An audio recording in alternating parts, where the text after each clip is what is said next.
위트한 역사.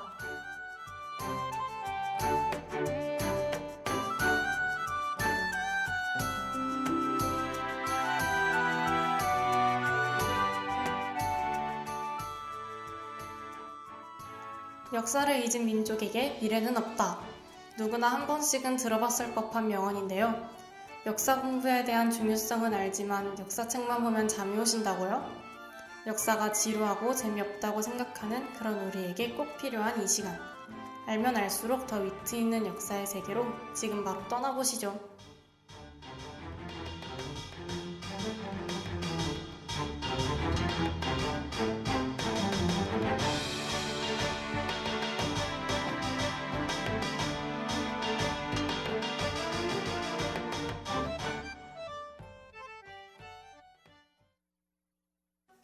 안녕하세요.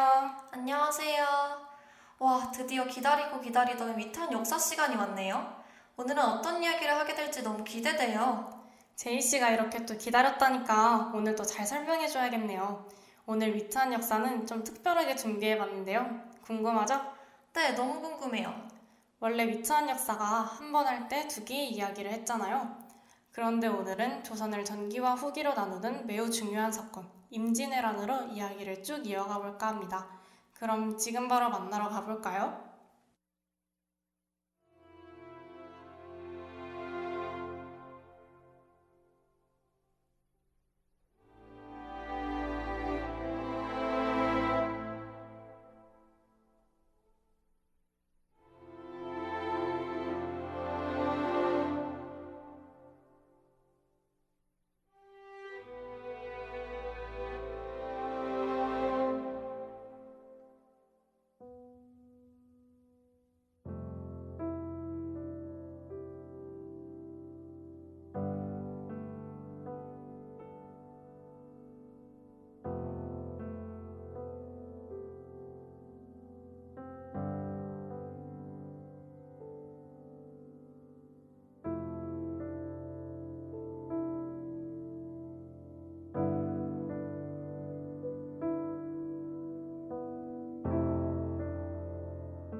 먼저 임진왜란이 일어나기 전 조선의 상황부터 살펴보겠습니다. 당시 조선은 가뭄, 홍수, 전염병 등으로 매우 힘들 때였는데요. 거기다가 세금 부담이 커 도망가는 농민들도 많았다고 합니다. 그러면 농민들의 삶뿐만 아니라 국가 재정 상황도 안 좋았겠어요. 그렇죠. 그리고 경제적으로 힘들다 보니 농민들 사이에서 군사훈련을 기피하는 사람도 많아졌는데요. 게다가 안 그래도 바닥난 재정으로 제대로 된 군사적 지원이나 훈련을 받을 수 없었기에 병력은 줄 수밖에 없었습니다. 와, 정말 다른 나라 입장에서는 침략하기 딱 좋았던 시기였네요.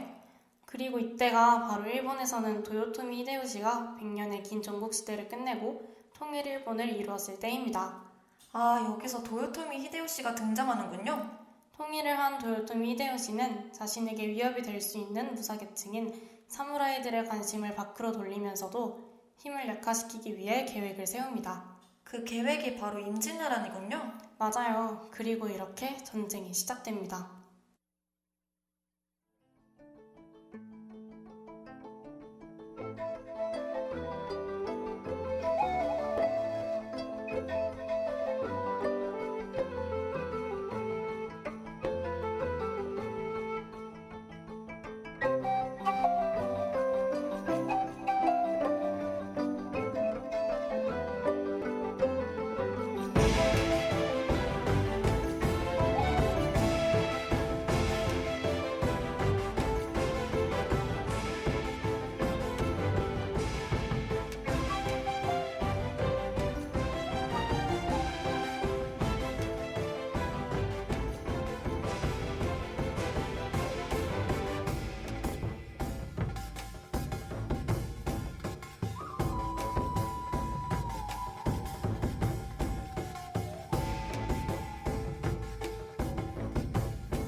1592년 4월 13일 부산 앞바다에 일본 군함 700여 척이 출현합니다.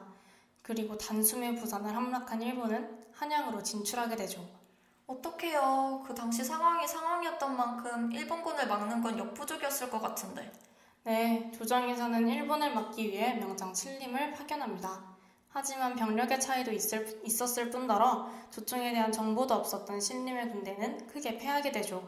그래서 그 뒤에 어떻게 됐나요? 일본은 원래 한성을 공격해 왕을 포로로 잡아 명을 공격하려는 계획을 가지고 있었는데요. 예상치 못하게 그 계획이 틀어집니다. 바로 그 당시 왕이었던 선조가 도망을 간 것입니다. 왕이 도망을 갔다고요? 정말 무책임하네요. 하지만 왕마저도 성을 버리고 간 위기의 상황이 아이러니하게도 조선이 반격할 기회가 되는데요. 계획이 틀어진 일본이 세 가지 실수를 했기 때문입니다. 그 실수가 뭔가요? 첫 번째 실수는 명나라의 참전인데요. 조선이 무너지면 당연히 다음 목표는 명나라일 게 뻔한데 명나라가 가만히 있진 않았겠죠? 그럼 두 번째 실수는요? 그건 바로 백성들의 반발입니다. 양반들은 의병장이 되고 백성들은 의병이 되어 자신이 살고 있는 지역을 지켰는데요. 이들은 정규군이 아니었기에 전투기술은 부족했지만 해당 지역의 지형에 밝아 게릴라전에 강했습니다. 마지막 실수는 저도 알 것 같아요. 이순신이죠? 맞아요. 그 당시 조선은 경제적으로 어려웠기에 일본은 전쟁 물자를 일본 본토에서 공급받아야 했습니다. 그런데 그들은 남해에는 이순신이 있다는 것을 몰랐던 거죠.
육지에서의 의병들의 활약과 해전에서의 이순신의 활약에 이어 명예합세에 다급해진 일본은 휴전을 하게 됩니다.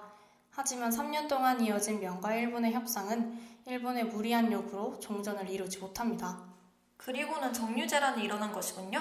네, 이렇게 다시 일어난 전쟁은 전보다 더 참혹했습니다. 명나라의 공격이 현실적으로 어렵다고 느낀 도요토미 히데요시는 한반도 이남의 땅을 자신의 식민지로 삼을 계획을 새로 세웁니다.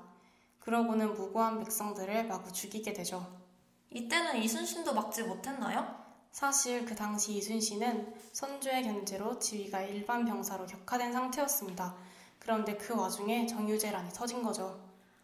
정말 선조가 무능한 왕이었다는 것을 다시 한번 보여주네요. 그래도 다행히 일본의 만행에 궁지에 몰린 선조는 이순신에게 사과의 편지를 보내며 다시 복귀해달라고 요청합니다. 그리고 이순신도 본인에 대한 처우와 상관없이 국가와 백성을 위해 두말 없이 다시 전장으로 향했다고 해요. 역시 이순신 장군이네요. 그럼 복귀해서 치른 게 바로 명량대첩인 건가요? 네, 이순신이 전장에 돌아와 보니 그동안의 패전으로 병력도 물자도 너무 부족한 상태였습니다. 선조는 이에 육군과 부처 부대를 재편하라고 명령하는데요. 하지만 이순신은 항명을 하고 여기서 그 유명한 대목이 나옵니다. 지금 신에게 아직 12척의 전선이 있으니 죽을 힘을 다하여 막아 싸운다면 능히 대적할 방책이 있사옵니다. 와, 그 힘든 상황에서 겨우 12척밖에 남지 않았다가 아니라 아직 12척이라고 생각하다니 너무 대단한 것 같아요. 그렇죠? 이렇게 이순신의 복귀로 조선은 그 유명한 명랑대첩에서 승리를 거두게 되고 이렇게 길고 긴 7년간의 전쟁도 막을 내립니다.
1년이라는 긴 시간 동안 전쟁을 했으니 끝난 뒤에 참 많은 것들이 바뀌었을 것 같아요. 아무래도 그렇죠. 임진왜란이 조선 같은 경우 본토에서 전쟁이 일어났기 때문에 국토가 황폐해졌고 일본군의 학살로 인해 인구도 크게 줄었다고 해요. 그리고 또한 안타깝게도 전쟁으로 인해 수많은 문화유산들도 잃게 되었습니다. 정말 조선에게는 너무나도 잃을 게 많았던 전쟁이네요. 맞아요. 하지만 조선은 다행히도 나라의 문을 닫지는 않았잖아요. 그런데 명의 경우 전쟁에 직접적인 피해는 없었으나 그동안의 많은 군사력 소모로 결국 멸망의 길을 가게 됩니다. 그럼 일본은요?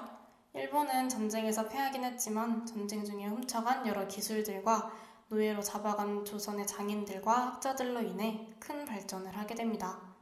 와, 정말 임진왜란은 결론만 보면 조선이 승리한 전쟁이지만 그건 정말 결론일 뿐이고 실제로 조선에 남은 것은 상처뿐이었네요.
오늘은 우리의 아픈 역사, 임진왜란에 대한 이야기를 해봤는데요. 임진왜란이 우리에겐 다신 기억하고 싶지 않은 역사이면서도 또 한편으로는 잊어서는 안 될 중요한 역사이기도 한 것 같습니다. 오늘의 역사 이야기는 여기까지인데요. 저희는 4주간의 휴방 후 좀 더 위트한 역사 이야기로 돌아오겠습니다. 안녕!